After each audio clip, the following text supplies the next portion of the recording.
The whole idea behind democracy is that the general public should participate in making the decisions that affect their lives. Democracy, like freedom, can take many forms. Even in totalitarian states, there are some freedoms. Likewise with the democracy.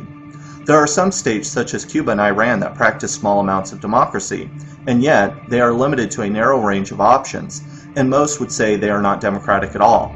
There are generally two different types of democracy, representative and direct. However, representative democracy is not democratic. Direct or participatory democracy allows the voice of the public to be heard, unhindered in its purest form. This allows the members to be self-managed without the use of bureaucrats and politicians. I think we can all agree that politicians are corrupt. Every day, someone is being accused of and exposed for their crimes, ranging from perjury to theft of public money. Society should not be forced to choose the best of two evils. The Center for Responsive Politics, the leading nonpartisan organization that records money in politics, found that in the 2008 elections, 93% of the House of Representative races and 94% of the Senate were won by the candidate who spent the most money. This reality is not just reserved for Congress. Barack Obama also outspent all other candidates, including John McCain, to win the presidency. Much of the money that comes from political financing is produced by corporate donations, political action committees, and wealthy individuals. Top industries literally spent billions of dollars to pay for our current Congress. In 2008, there were 14,800 lobbyists who spent $3.3 billion to influence politicians. This is pretty amazing considering there are only 535 members of Congress. This shows that one person, one vote is just a myth. It is money, not people, that decide the fate of elections and our lives. Politicians do not represent the public. Instead, they represent industries who pay for them to be there. In order to win elections, the politicians must hire teams of people who turn them into demagogues, who use certain phrases, dress in certain clothes, use ambiguous forms of speech about ideas that nearly 100% of the public agrees with, such as the right to freedom and democracy. Their speeches are rehearsed, studied, calculated, marketed, spun, and branded. In the meantime, politicians must hide their true motives, personality, vices, and beliefs. Because speeches are so vague, this causes people to interpret them to the point of conspiracy theories. Politicians may be moral as individual people, but by necessity, they must participate in a system which forces them to be dishonest. They cannot act and say what they want to say. Political representatives do not represent society because their actions are geared to appeal to the least common denominator.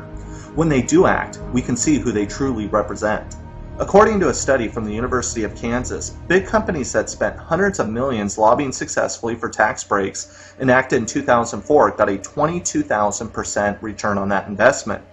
Even worse are the companies who received money from the TARP bailouts.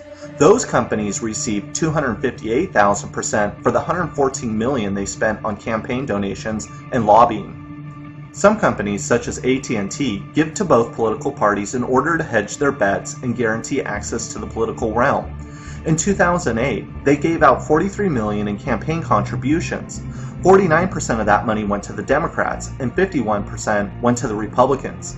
Since 1990, AT&T has given to both political parties close to the same amount. There's a long history of campaign contributors being paid back with government jobs. Recently, Obama has been giving campaign bundlers, people who gather large sums of money for his presidential bid, major diplomatic positions including posts in Spain, Norway, Australia, Luxembourg, and the European Union. Obama has also given other posts to financial bundlers, including the job of Deputy of the United States Trade Representative. He has also posted delegates to the Organization of American States, the Economic and Social Council of the United Nations, and to the UN Management and Reform. This is routine procedure for both Democrats and Republicans. There is also a history of the government working closely with the business sector, allowing executives to move from the private to the public sector and vice versa. The executives don't stop working for the benefit of the private sector while they are in public office. Companies pay to have access for their own people to sit at the table, creating favors they will receive, usually in the form of regulation and deregulation, tax breaks, and other gifts.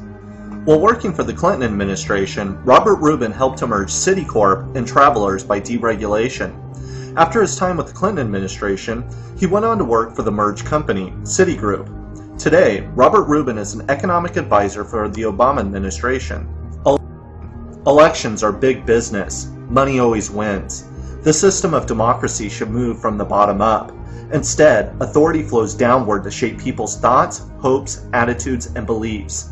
Politicians tell people what they should think, dream, and who they should hate, fear, and worship.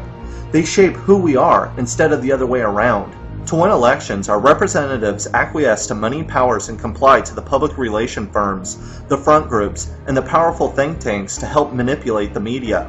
All of these groups collude in vast networks, propagating information and molding public opinion into what moneyed interests deem to be important, making sure that certain issues are not raised by minimizing debate, and attacking any group that threatens their own welfare. The greatest danger the system produces is the narrowing range of political debate. We are told again and again that the political spectrum is no broader than the range of Republican and Democrat, that society can only make decisions that fall into the realm of taxes, abortion, healthcare, and education. But even these issues fall into a limited range.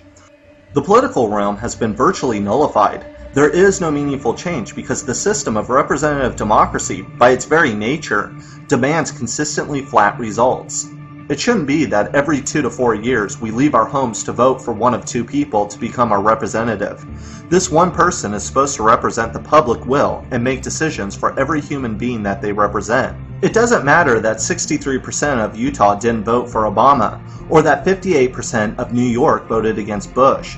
They will have to listen and submit themselves to the rule of this human being that they have never met and will never meet. These outcomes are against the very idea of freedom. As President Bush always liked to say, "I am the decider." While some people found this statement undemocratic, it is the reality of our nation. All of this is not to say that democracy is inherently evil, but politicians are not representatives or even expressions of human wants, desires, or wishes. It's not that politicians want to be bureaucratic. They are bureaucrats. And it's not like some politicians are demagogues and others not. They all are. They have to be demagogues to win elections. Politicians may not like lying, pretending, spouting catchphrases, or even kissing babies. They have to take money for favors to help large corporations and industries if they want to win. It's easy to see that our politicians are anything but representative of the makeup of our society. Aside from the obvious race and gender gap, these people do not live in the same economic bracket as the rest of society. The personal finances in the House of Representatives averages out to about $5 million, while the typical senator household brings in closer to 16. Jane Harman of California leads the list with a net worth of almost $400 million. These Congress members are not a composite of American society. They do not live in the same houses as we do. They do not understand what it is like not to have health insurance. They do not understand the daily suffering of ordinary Americans.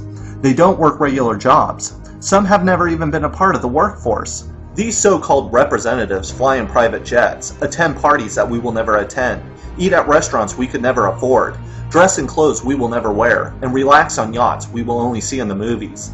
These people know nothing of our lives and our financial struggles. It has long been known that the Soviet style of economics does not work because a small group of elites cannot know all the intricacies and interactions of an entire functioning economy and society. It's just too complex.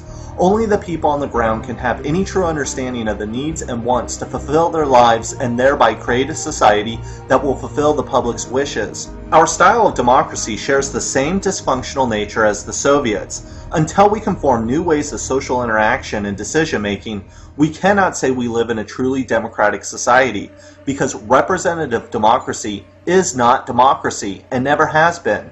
Our system of voting takes ordinary people and turns them into immoral politicians. The politicians become corrupt, not because they want to, but because the system requires it. These people cannot be reformed, because the apparatus in which they work does not allow it. Trying to find the best politician is not the answer. The reason why is because politicians should not exist, nor should the system of representative democracy.